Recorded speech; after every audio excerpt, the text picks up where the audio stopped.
madaxweynaha dowlad goboleedka Galmudug Axmed Ducaale Xaaf ayaa la kulmay ciyaartooyda matalaysa dowlad goboleedka Galmudug ee ka qayb galaysa ciyaaraha kubadda cagta dowlad goboleedyada iyo gobolka Banaadir oo sanadkii labaad oo xiriir ka dhacaya magaalada Muqdisho. Wajiyada ciyaartooyda Galmudug matalaysa ayaa laga dareemay farxad aad u wanaagsan maadaama ay la kulmeen hogaamiyahooda waxayna kala hadleen arrimo badan oo ku aadan in sanadkan ay u diyaarsan yihiin inay soo hooyaan koobka maamul goboleedyada oo ay sanadkii labaad oo xiriir ka qayb galayaan. ugu horreyn waxaa goobta ka hadlay gudoomiyaha sportska Galmudug Cabdifataax Warsame isagoo markale u mahad celiyay madaxweyne Xaaf wuxuuna sheegay in sanadkan isbedel la taaban karo ay sameeyeen maamulka ciyaaraha Galmudug wuxuuna intaa ku daray in sanadkan natiijooyin wanaagsan ay ka keeni karaan ciyaaraha kubadda cagta dowlad goboleedyada iyo gobolka Banaadir. mudane madaxweyne waan kaaga mahad celinaynaa sida ballaaran ee caawaad xafladda noogu qabatay oo dhiirigelinta leh oo sharafta leh oo qiimaha leh sidoo kale waxaanu jecelnahay wasiiradeena oo aad iyo aad ayaantaan ayaguna dhexda u xirteen sidii aan u horumari lahayn aan ugu istaagi lahayn shaqooyinka iyo baahiyaha loo qabay isboortiga oo muddada dheer aan ognahay inay guryahooda uga maqnaayeen oo annagoo mas-uuliyiin ay naga sii jeclaadeen xilka aan hayna sidaan u shaqaynayna si u laba jibaaran ayakana waa u mahad celinaynaa. sidoo kale waxaan u mahad celinaynaa saxaafadda oo ayaguna aad iyo aad noola shaqaynayeen jeclaayeenna waqti dheer inaan wax iska bedelna sidii sanadkii hore aan meeshii aan ku harnay ama aan ku hingoowna aan ku hingoobin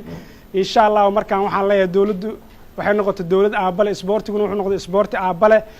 sanadkii hore markaan imaanayna waan ogeyn maysi jirin madaxweyne noo dhiga asagoo jooga xamar xafladda noocaan oo kala waxaan mar labaad iyo mar saddexaad iyo mar afraad baan iloobi doonaa hadaan isboortiga sida madaxweynaha uu jecel yahay isboortiga iyo horumarkiisa waxaan leenahay mudane madaxweyne soo dhawow insha Allah sanadkan waxaan naga dareemi doontaa isbedel weyn oo aan kala imaan doono garoomada. Tababaraha xulka Galmudug Xasan Cali Roble Babay ayaa sheegay in ciyaartooyda lagu soo xulay cadaalad iyo xirfadooda oo aad u sareysa wuxuuna intaas ku daray inay rajo wanaagsan ka qabaan inay meel wacan ka gaaraan ciyaaraha kubadda cagta maamul goboleedyada iyo gobolka Banaadir. jaal madaxweyne hortaada waxaa fadhiya ciyaartooyda mataliyad Galmudug sanadii hore waxay ku hareen groupka ay ku hareen laakiin sanadkan waxaan rajaynayaa Abdullaahi Karaal noqdo hadduu Ilaahay awood noo siiyo inaan koobka hortaas soo dhigno Abdullaahi Karaal. ciyaartooyda hortaada fadhiso laguma keenin qabiil wax laguma keenin nin kasta lugtiisa ayaa keentay meesha runtii waxaana ka marneen meesha cadaaladda waxaan ku rajaynayaa Abdullaahi gaarsiyo inaan koobkaas meesha ka keenno. ciyaartooyduna waa ujeedaa waxay u baahan yihiin wixii agab ah waalisi laakiin waxa ka dhiman xagga moraalka Abdullaahi Karaal noqdo waxaan rajaynaynaa support fiican inaan ka helno Abdullaahi. Yaxye Maxamed Wardheere oo ku hadlayay magaca ciyaartooyda dowlad goboleedka Galmudug ayaa markii hore u mahad celiyay madaxda iyo soo kale madaxweyne Xaaf wuxuuna intaa ku daray tan iyo markii ay bilaabeen tababarka ay garab istaagnaayeen wuxuuna sheegay kulanka xiga ay soo hooyi doonaan koobka ciyaaraha maamul goboleedyada oo ay hadda si wanaagsan isugu diyaariyeen ka qaybgalkiisa. عشرة كنت وحنا كنا قاعدين يا بلغ هذه كره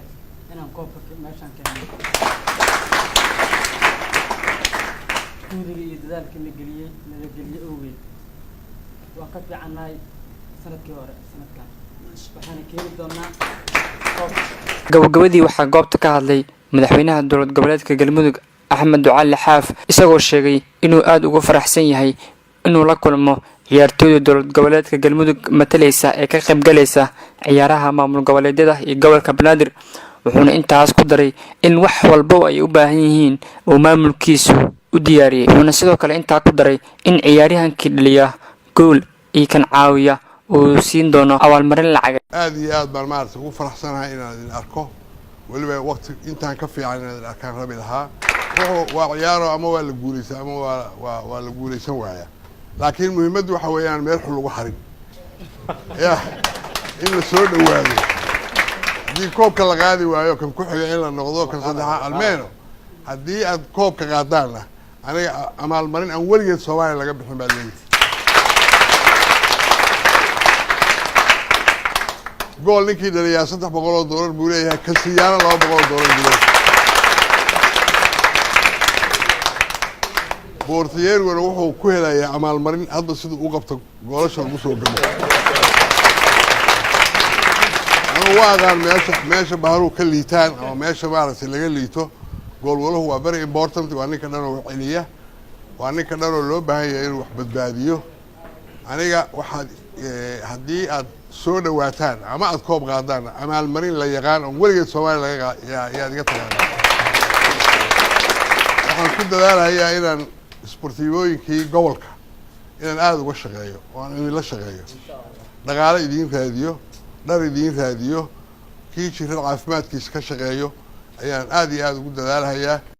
isku soo wadaduub sanadkii dhammaaday 2016 dowlad goboleedka Galmudug waxay ku hareen is-aragga heerka gurubyada balse sanadkan taa way ka bedelan tahay oo waxay maamulka ciyaaraha sameeyeen isbedel dhab ah oo ku saabsan dhanka ciyaartooyda iyo dhanka macallimiinta laakiin sheekada ayaa laga arki doonaa garoomada